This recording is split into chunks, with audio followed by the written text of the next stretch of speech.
DeFi was supposed to dismantle the gatekeepers, while putting governance on a blockchain would finally strip insiders of the power they wielded inside the legacy banking cartel. But the largest publicly known investor in a politically endorsed multi-billion-dollar DeFi project just accused that very project of secretly embedding a backdoor blacklisting function into its smart contract, freezing 545 million of his tokens and operating the entire venture as a personal ATM for the family of a sitting US president.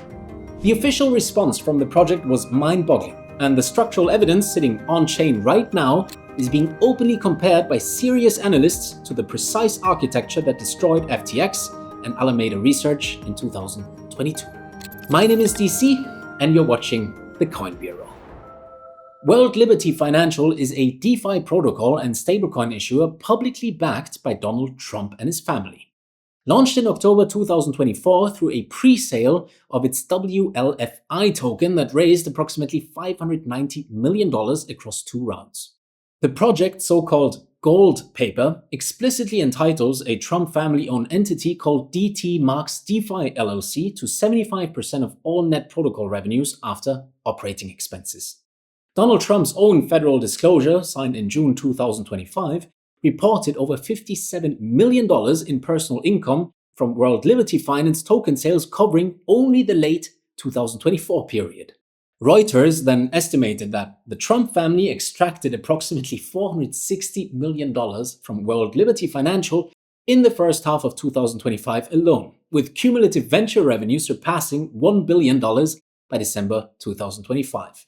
Now, the project issues 2 main assets, the WLFI governance token and the USD1 stablecoin, the latter of which has grown to a circulating supply of roughly $4.4 billion, with Binance custodying nearly 87% of that float as of February 2026. You see, this is not a small experimental project on the fringes of crypto. This is a structurally significant venture with deep institutional integrations, a sovereign wealth fund, and a pending application before the Office of the Comptroller of the Currency for a National Trust Bank charter under the proposed name World Liberty Trust Company. And yet, despite that scale and political backing, WLFI currently trades at approximately 8 cents per token, having collapsed roughly 76% from its September 2025 all-time high of 33 cents. Its market cap sits at approximately $2.5 billion, and on the 14th of April this year, Binance added WLFI to its monitoring tag list, which is the signal that a token is at risk of delisting from the exchange. To put it simply, the most politically connected DeFi project in history is currently trading at a fraction of its peak valuation, while the exchange that custodies the overwhelming majority of its sister stablecoin is publicly flagging it as a delisting candidate. And the reason for that collapse begins with a transaction that went live in early April this year on a lending platform called Dolomite. The mechanics of what happened on Dolomite are the cleanest single illustration of why structural compromise in crypto is something you can identify in real time before the collapse rather than after it. In early April, the World Liberty Financial Treasury deposited approximately $5 billion of its own WLFI tokens, representing roughly 5% total supply as collateral on the Dolomite lending protocol. Against that collateral, the project then borrowed approximately $75 million in stablecoins, specifically $65.4 million in USD1, which is their own stablecoin, and a further $10.3 million in USDC. The borrowing pushed Dolomite's USD1 lending pool to between 93 and 100% utilization, which in plain English means that other depositors in that pool could no longer withdraw their funds. Over $40 million of the borrowed stablecoins was then transferred to Coinbase Prime. And on the 13th of April, the project minted an additional $25 million in fresh USD1 tokens while burning only $3 million. Now, here's the critical conflict of interest sitting at the center of this transaction. Dolomite was co-founded by an individual named Corey Kaplan, who simultaneously serves as the technical advisor and de facto chief technology officer of World Liberty Financial. This means the project deposited its own illiquid governance tokens as collateral on a lending venue controlled by its own insider borrowed stablecoins denominated in its own ecosystem and used those borrowed funds to manage the resulting liquidity crunch by minting more of its own stablecoin. And as a few media outlets inside and outside of crypto have pointed out, that's some FTX Alameda vibes right there. You'll recall that Alameda Research borrowed against FTT token on FTX, while World Liberty borrowed against its own illiquid WLFI token on Dolomite. Now, if the price of the collateral token falls, forced liquidation cascades through the lending platform and creates bad debt for every other depositor. And the killer data point here comes from BubbleMap's chief executive, Nicholas Wyman, who quantified the illiquidity problem in startling terms. Selling just $8.2 million of WLFI on the open market would cause approximately 72% slippage, meaning the collateral that backs 3/4 of the borrowed sum cannot be safely liquidated without catastrophically crashing its own price. The project has dismissed all of this as FUD, describing themselves as an anchor borrower generating yield for other depositors and insisting they are nowhere near liquidation because they can simply post additional collateral if needed. But the additional collateral they could post is more illiquid WLFI tokens, which is precisely the circular logic that defines the structural vulnerability in the first place. Now, before we get into how the largest outside investor in the project responded to all of this, staying ahead of these structural red flags before they translate into devastating losses is exactly why the Coin Bureau Telegram channel exists. This is where we share the latest breaking news the moment it lands, where we provide deep dive alpha on emerging risks across DeFi protocols, exchanges, and stablecoin issuers, and where we deliver the most important market updates straight to your device so you never miss a critical signal.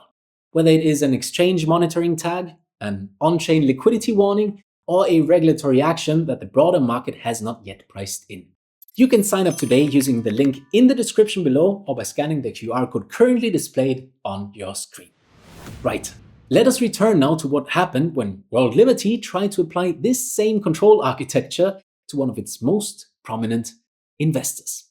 Justin Sun, the founder of Tron Blockchain, invested approximately $75 million into World Liberty Financial during the pre-sale rounds and was given a formal advisor role. At the September 2025 peak, his combined holdings, including unvested tokens, were valued at close to $700 million. Then on the 4th of September last year, Sun's wallet, which holds approximately 545 million WLFI tokens, was blacklisted and frozen by administrative function inside the WLFI smart contract. The freeze was triggered following an attempted transfer of roughly 9 million from his wallet, and Sun received no notice and no documented due process.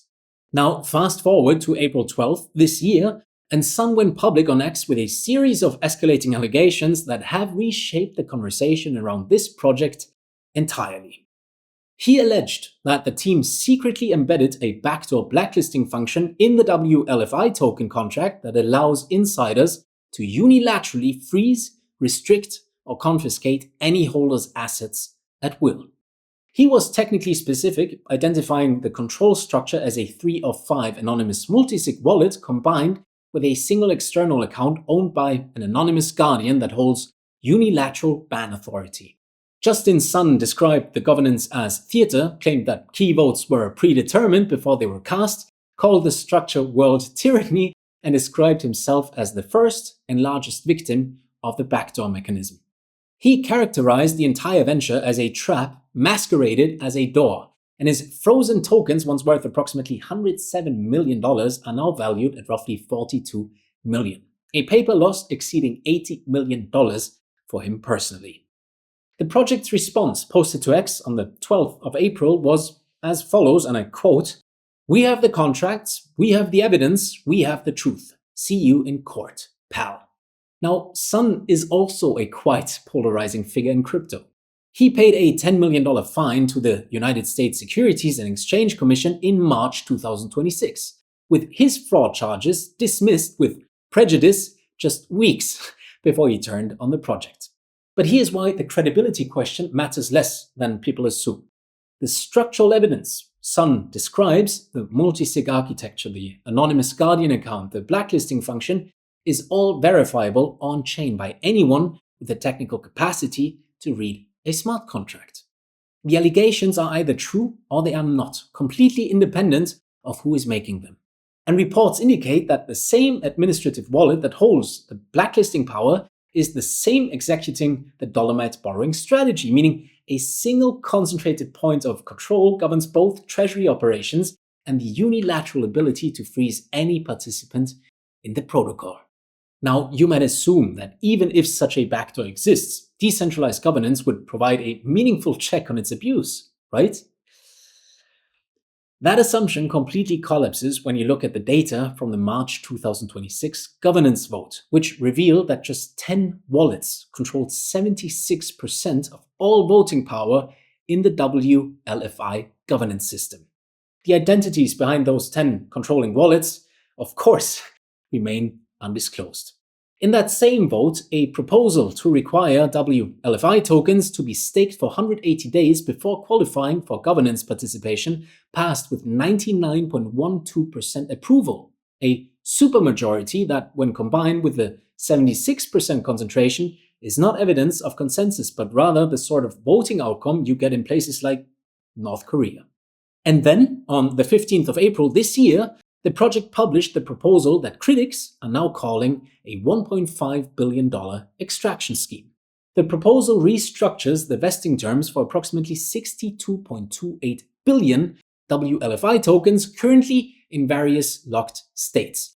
For insiders, founders, team members, advisors, and partners holding around 45.24 billion tokens collectively, the new terms include a 2-year cliff followed by a 3-year linear vesting, paired with a burn of 4.52 billion tokens, which sounds significant but represents only roughly 10% of the insider allocation and approximately 4.5% of the total supply. Holders are given a 10-day window to affirmatively opt into the new schedule. Those who do not opt in remain locked under the original terms, which in many cases means indefinitely locked with no clear path to liquidity. Sun called the proposal one of the most absurd governance scams he has ever seen. And he noted that because his tokens remain frozen, he has been excluded from voting on the very proposal that affects those frozen assets.